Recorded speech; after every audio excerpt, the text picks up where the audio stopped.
एक ऐसा बच्चा जो बचपन से ही जानता था कैसे सांपों के जहर को दूर किया जाता है, कैसे मंत्र पढ़कर कैसे नीम की डाली से उनके जहर को दूर कर दिया जाता है। यह बच्चा एक जाट परिवार में पैदा होता है और जो मंत्र विद्या जानता है, जो जानता है कि किस तरीके से मरते हुए इंसान को बचाया जा सकता है। आखिर कैसे 3 से 4 साल का बच्चा इतनी सारी चीजें जानता था, जबकि उनके परिवार में कोई भी इस चीज को नहीं जानता था।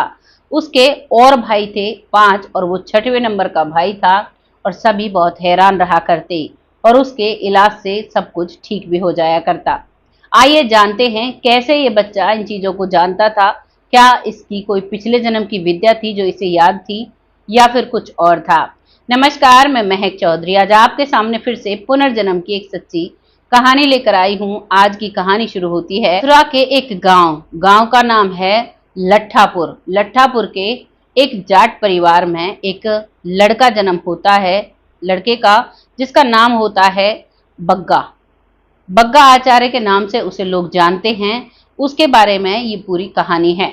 ये जब 3 से 4 साल का था तो ये अपनी तरह तरह की मंत्र बोलकर सुनाया करता, तरह तरह की चीजें बताया करता कि इस चीज से जहर उतर जाता है, इस चीज से इंसान ठीक हो जाता है। मृत्यु से इतनी देर पहले अगर किसी को कोई सांप काट ले तो जब आपको लगने लगे कि अब ये नहीं बचेगा, आप इस मंत्र को और इस नीम की डाली से पढ़कर झाड़ा लगाते हैं तो ये इंसान बच सकता है। जब ये चीजें वहां के बुजुर्गों ने जानी, उन सब औषधि और इस पद्धति के बारे में जाना, तो वाकई में ये चीजें सच होती थी। अब ये सुनकर, ये महसूस कर वो बुजुर्ग उससे पूछने लगते हैं। वो बताता है, दरअसल मेरा पिछला जन्म यहाँ से 1600 मीटर दूर एक गांव में जिसका नाम है महुरा गांव, जो कि मथुरा में ही पड़ता है, वहां का नाम लेता है और बताता है कुम्हार परिवार में मेरा जन्म हुआ था। हम लोग बर्तन बनाया करते और हम इस पद्धति का यूज कर लोगों की सेवा किया करते। हम नीम की डाली को पढ़ते, उससे झाड़ा लगाते और कुछ औषधियां उन्हें पिलाया करते और फिर वो ठीक हो जाया करता। वहां पर मेरा जो पिछला जन्म है, वहां पर मेरे 3 बेटे थे, एक बेटी थी, मेरी पत्नी और मेरा परिवार है और वो बहुत अच्छे से रहते थे और मैं भी बहुत अच्छे से रहता था। और मैं काफ़ी बुजुर्ग हो गया था तब मैं वहाँ से गया था। ना ही मेरी कोई अकस्मात मृत्यु हुई थी, जैसे कह देते हैं कोई एक्सीडेंटल मौत हो जाती है। करीबन 70 से 80 साल का होकर वो उस दुनिया से जाता है। उसे सभी लोग जानते हैं और यहाँ से 1600 मीटर की दूरी पर था। तो सबको ऐसे लगा था कि वाकई में ये वही है, क्योंकि जब एक वैद्य किसी गांव में होता है तो सभी को अंदाजा हो जाता है कि वहाँ उस गांव में ये वैद्य है।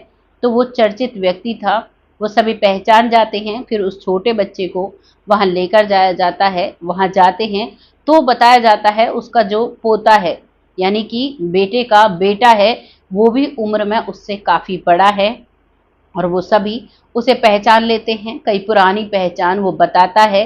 अब फिलहाल इस जन्म में वो एक आचार्य के रूप में है, लेकिन पहले वो एक कुम्हार परिवार में था और उन सभी चीज़ों को कि यहाँ पर हम बर्तन बनाया करते थे, यहाँ पर हम झाड़ा लगाया करते थे, वह उस खेत से, उस टीले से हम वो औषधि लाया करते, इस तरीके से हम लोगों का इलाज किया करते। कई पुराने पेशेंट जिनको उसने बचाया उनके नाम भी बताता है। बहुत सारी ऐसी चीज़ें बताता है जिससे पूरे परिवार, पूरे गांव को विश्वास हो जाता है। और अब 2 परिवारों में एक अनोखा बंधन बन जाता है और वो सभी साथ रहने लगते हैं।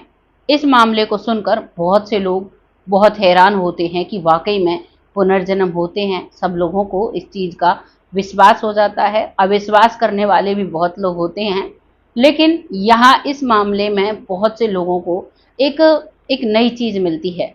वो मंत्र, वो झाड़ा, वो पद्धति उस बच्चे को कैसे याद रह गई जो इस दुनिया में अभी अभी आया है, जिस इंसान को आए हुए इस दुनिया में मुश्किल से 4 से 5 साल हुए हैं, क्योंकि इस प्रोसेस को सभी को जानने में, सभी चीज़ों को बताने में 2 साल निकल गए थे। तो इस वजह से 3 साल से वो बताने लगा था, अब वो 5 साल का हो गया था। सबको पूरा विश्वास होने के बाद अब दोनों परिवारों में किसी फंक्शन में, किसी भी चीज़ पर बुलाना चलाना हो जाता है और उसको हर चीज़ में बुलाया जाता है। और आचार्य जी बताते हैं कि जब मैं यहाँ से अपने पिछले गांव में जाता हूँ तो मेरे अंदर एक ऊंचेपन का, एक बड़े होने का एक भाव आता है। मुझे ऐसा लगता है वाक़ई में मैं इनका दादा हूँ, ये मेरे पोते हैं, ये मेरा बेटा है और ये हमारा परिवार है। और जो भी सवाल वो पूछते हैं उनका मैं बड़ी ही सहजता से उन्हें आंसर देता हूँ, उन्हें बताता हूँ कि तुम्हें ऐसे कर लेना चाहिए। एक सलाह जो बुज़ुर्ग की सलाह होती है, और वो पोता जो उम्र में बड़ा है वो भी दादा कहकर बोलता है, और बहुत ही प्यार से वो लोग रहते हैं। और फिर बाकी टाइम में वो अपने जो नया जीवन, जहाँ पर उसके 5 भाई होते हैं, 2 बहन होते हैं, और उसने प्रण लिया है कि मुझे आजीवन ब्रह्मचार्य जीवन जीना है और मुझे मोक्ष की प्राप्ति करनी है।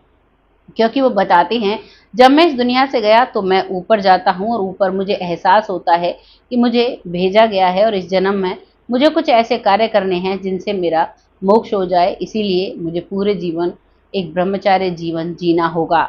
बहुत अच्छा लगा उनका ये इंटरव्यू देखकर, बहुत प्यार से उन्होंने सारी चीज़ें समझाई। वाक़ई में पुनर्जन्म होते हैं, ये इन्होंने साबित किया। आपको इस कहानी को सुनकर कैसा लगा कमेंट सेक्शन में बताइएगा। लोगों के साथ शेयर करिएगा, क्योंकि इन कहानियों को लाने का हमारा आपका दिल दुखाने का बिल्कुल भी कोई उद्देश्य नहीं होता, सिर्फ आप लोगों को जागरूक करना है, किसी नई चीज़ से अवगत कराना होता है। अब आपका जो लगता है आपको इस कहानी में, वो आप कमेंट बॉक्स में लिखकर हमें बताइएगा, जो भी आपको लगा, जैसा भी लगा। कहानी यहाँ समाप्त हो जाती है और अब वक्त आता है उन लोगों का जो लोग हमें दिल से सपोर्ट करते हैं, बहुत प्यारे कमेंट भेजते हैं।